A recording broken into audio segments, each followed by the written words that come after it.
many times people come in a dealership and they don't know what to bring.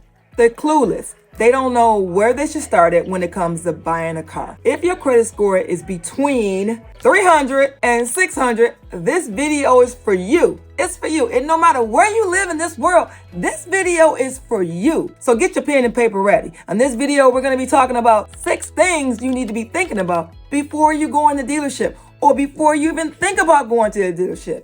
Number 1 is you need to know your credit score. You know, if your credit score is 300, 350, 400, it doesn't matter whether it's low or not, but you need to know. Trust me, I've been in this car business, this automobile space for over 20 years. I've seen credit scores from 250, 290 to 300, and nothing amazes me. Nothing shocks me. And why? It's because I've seen it all. So even though your number may be low, don't be ashamed. It's okay, right? It's okay, but need to know your credit score. Number 2, annualcreditreport.com. Write it down, annualcreditreport.com. Get a free copy of your credit report, annualcreditreport.com. Get a free copy. So at least you'll know what's on your credit report. Number 3, be open on what you can get into when you get to the dealership. I always tell my customers, have a plan A, plan B, plan C. Have 3 options. It's just like when you go to the grocery store, or let me say, if you do Uber Eats and you have someone pick up your food from the grocery store and that particular item is not available, they'll send you a notification and give you another option to choose from. They'll give you number 2. If number 2 is not available, they'll give you another option. So it's just like going to the grocery store having options, right? So have one option, A, B, C. First choice, second choice, third choice. That's very important. Be open. Number 3, down payment.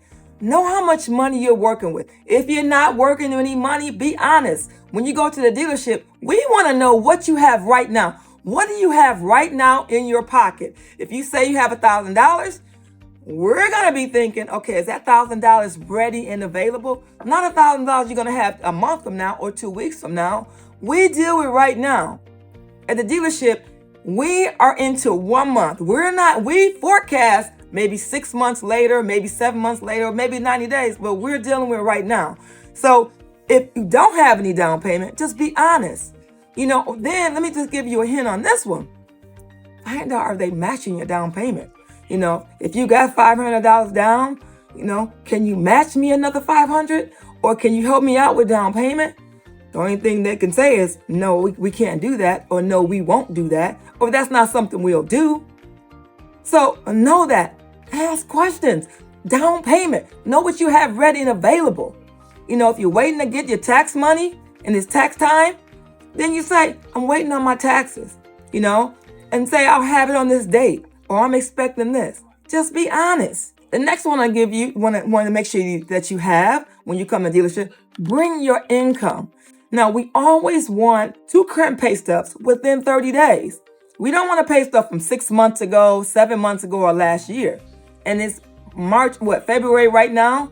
You don't give us a pay stub from December or pay stub from January. We want 2 current pay stubs within 30 days.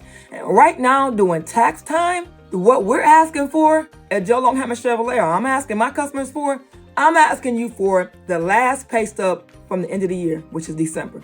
Why? It's because we just want to make sure you're working all last year. It's because some people may say, well, I've been 1 year on my job, and we asked you for a pay stub from last year, or the last pay stub of the year from last year, and your year to date, your YTD, your year to date doesn't match what you said. Maybe you had a couple months off. Maybe you were sick. Maybe you took some vacation time, or maybe you had some issues and you didn't work for 2 months. But that's very important that you share that. So right now, I'm asking for that last pay stub for the end of the year. Then I'm asking for 2 current pay stubs. If you're a W-2 employee, I may even ask you for your W-2s. Or if you are 1099 or you're a contractor, have your bank statements. Have 3 months of bank statements. So if you're self-employed, means that you own your own business, right? Okay, no, yeah, you're self-employed. Have 3 months bank statement. Now, 3 months bank statements, I'm asking for your personal bank statements. Your personal bank statements. If 3 months bank statements, right? Personal not business, right? Not the money you put in your business account, the money you put in your personal account. The biggest thing I see what people do is that they do not pay themselves. They do not put money in their personal account when they have a business. Come on, guys. You need to do that. But besides, if you're a W-2 employee, if you're self-employed, you got that. If you are on Social Security, it's okay. Then we want an award letter, a current award letter, right? You can get that a copy. You can get a copy of award letter from Social Security office, or you can get online if you have an account. Or maybe you can just provide your bank statements. Most people that get Social Security have their bank statements, have their monies going into their account. So provide your bank statement, showing your money and going in your account, or your award letter, or both. The next thing I'll find what people don't do is they don't seek out the salesperson they want.